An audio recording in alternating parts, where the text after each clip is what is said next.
somewhere, beneath the mask, behind closed doors, beyond the limits of any curve, is a place penetrated only by your imagination.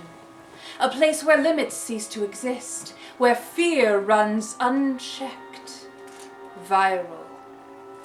A place where even the most innocuous and mundane of occurrences is allowed to incubate and infect the mind. Do not attempt to distance yourself from your screen. For the next few minutes, allow yourself to go outside into the world of Coven Tales.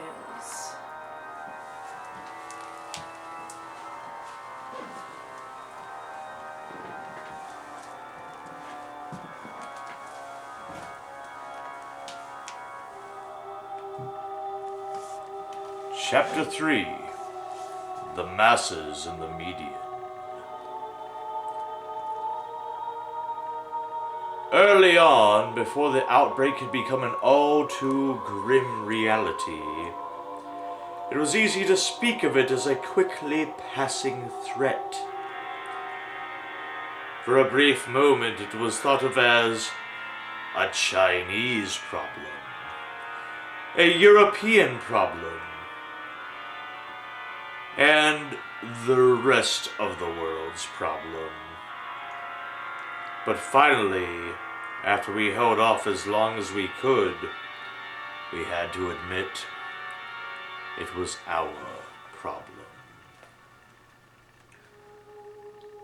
Thus young Michael, a boy of 17 years, thought very little of dropping out of high school before his second semester of grade 11.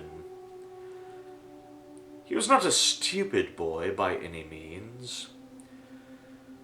But alas, after a decade or so of academic mediocrity, he felt it an inevitability that he would make a living working with his hands. Which was just fine for him. After all, his uncle had a position for him ready to go on a road construction crew. And though the hours would be long, the pay was good. Much better, he thought, than he'd get slogging away for another year in a vain attempt to expand his mind in the pursuit of a vague and unpromising future.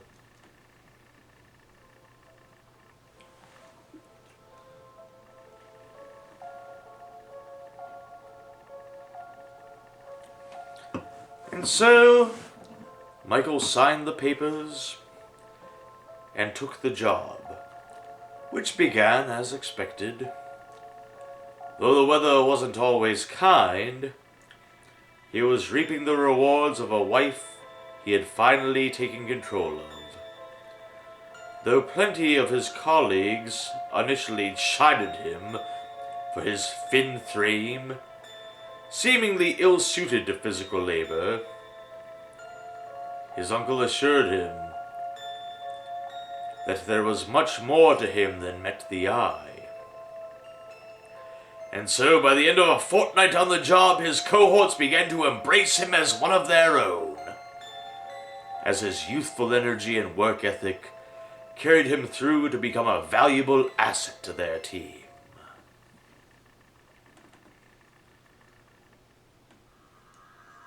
So it was with the utmost confidence that Michael, now known as Big Mike among the crew, equally out of irony and genuine respect, took it as an unforetold blessing when he was reassigned to a bigger project. After only 2 months on the job, by this point the outbreak was in full effect. But this mattered little to Big Mike and his colleagues. All they knew was that their work had been deemed essential. As long as they could do their essential jobs and collect a paycheck life would go on as it had through every other so-called national emergency they had lived through. Now, Michael himself was far too young to remember September the 11th or anything comparable, but he took heart in his colleagues' certainty that the COVID, as they called it, was merely an overblown mishmash of government overreach and media panic.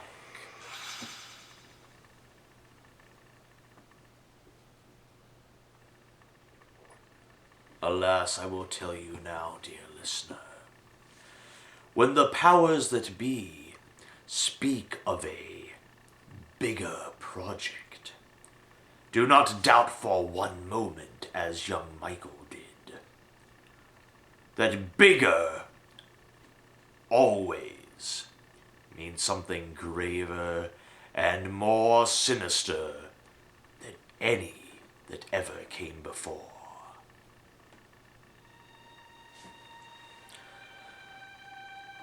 Big Mike came to the bigger project on his first day, and he immediately felt a new level of intensity in the air. The salt of the earth good old boys he had grown accustomed to working around were nowhere to be found. He asked the foreman what their new assignment was, only to get the vaguest of answers.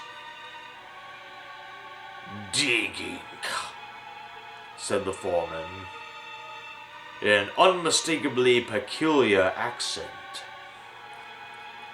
Indeed, there were many peculiarities among Michael's new colleagues. On his earlier assignment, he worked mainly with locals, men he could pass the time with, talking of where they went to school or other jobs they had in the area. His new cohorts, however, went about their jobs stone-faced and stoic. When they did rarely speak, it was in foreign and unfamiliar tongues. Now, aside from the strange company, of course, the work seemed normal enough. Day after day, they continued to dig in the median on the outskirts of the city, flanked by the familiar orange barrels his earlier colleagues had often called their most reliable co-workers.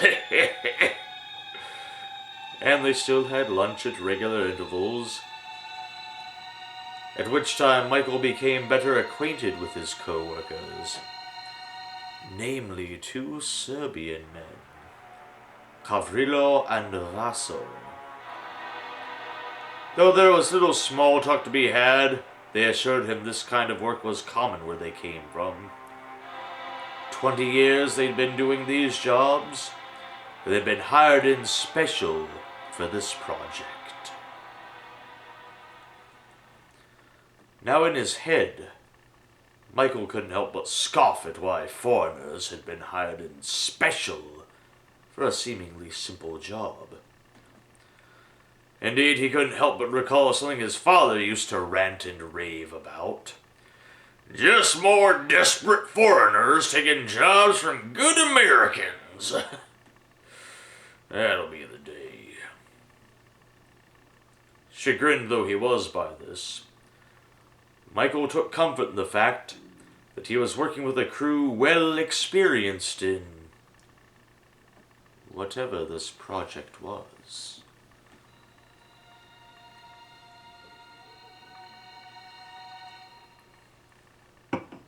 After 2 weeks digging in the median,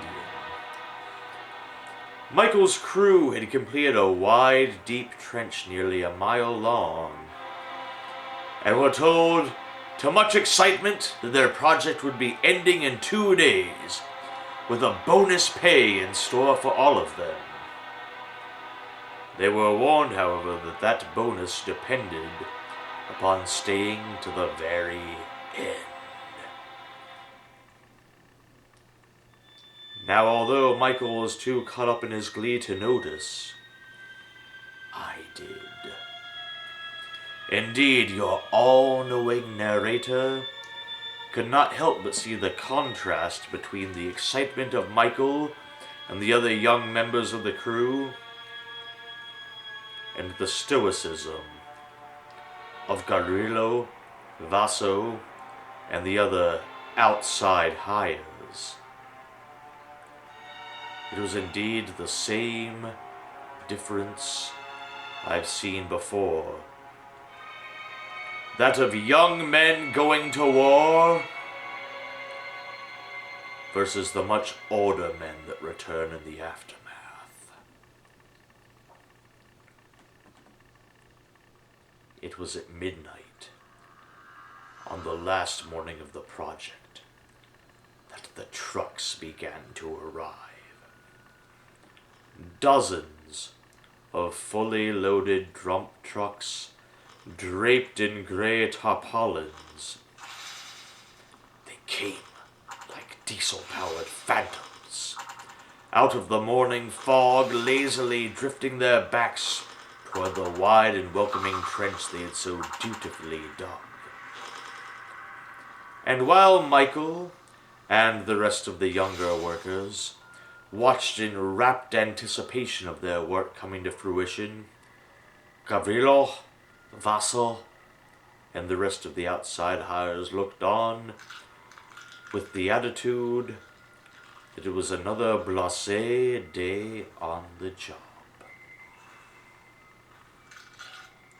The first truck backed up slowly and deliberately, the dull beeping of its warning lights, a subtle prelude of what was to come. As it reached the edge of the trench, the ashen tarpaulin was pulled back as it dumped a grim payload. Bodies.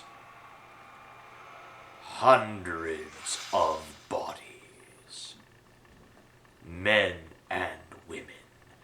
Young and old, but whatever they had been, what they were now was dead. Taken by the COVID en masse, and with the funeral parlors overcrowded, and the graveyards even more so, their final resting place would be in the wide maw of the median. As a few of the outside hires scrambled up the truck bed to scrape free a few stragglers, the foreman, the one who had told Michael about his digging job weeks before, now barked at them to start burying. Again, your narrator could not help but notice Gavrilo and Vaso, seasoned mass grave diggers that they were from their years in the Balkans, leapt to their task without hesitation, and slowly the rest of the workers followed suit. Alas, our dear young Michael, once known as Big Mike, now painfully aware of how minuscule he was in an indifferent world. Minuscule Mike was the last to take up his shovel. In a daze, he lazily heaped shovels of earth upon the dead. Pausing only a moment, we hear the voice of Vasu from nearby. "That is the matter, boy. First time burying the dead." He had not the words to say it at the moment, but it was. And suddenly it dawned on him, as he threw a shovel-load of earth into the face of a dead-eyed child. It was. It was his first time burying the dead, and by the end of the day he would bury thousands more. And by sundown, though many thoughts raced and collided in his young mind, one seemed to come over and over again. I wish I could go back to school. I wish I could go back to school. But alas, there was no school to go back to.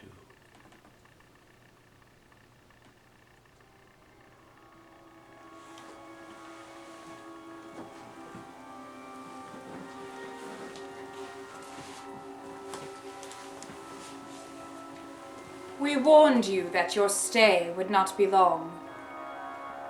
You are safe now, behind your mask, behind closed doors. But isolation, too, can take its toll.